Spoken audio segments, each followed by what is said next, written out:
good morning or good afternoon. I'm not sure when you guys are logging in. Today in Lit, I'm going to have you revise your Stargirl plot pyramids.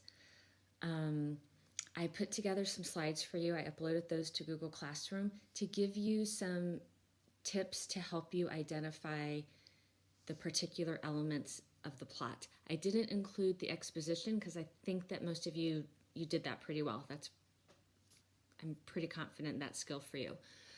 So on each slide, I identified each element of the plot pyramid and gave you some tips on how to think about that differently. I did notice that many of you had some great events, you just didn't have them in the right spot. So I want to be sure that you have that solid practice. So just go through the slides, give it some thought, and see if you can tweak that with the tips that I've given you. At the end of the slides, there's some more directions just on how to go ahead and complete the plot pyramid again.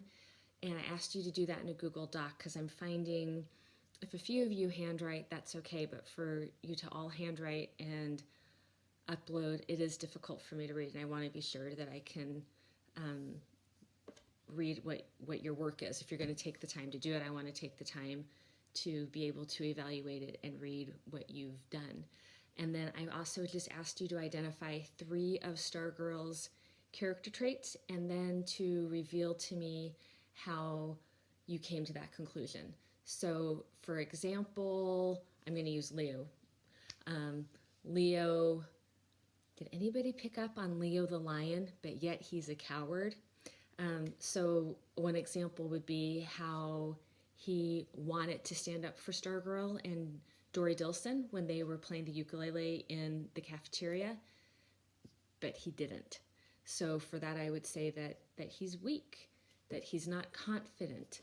So again, I don't have a direct quote, but we're familiar enough with the story that if you explain the event, that should be fine. Remember to always ask yourself, will others agree with my analysis based upon the detail of the story?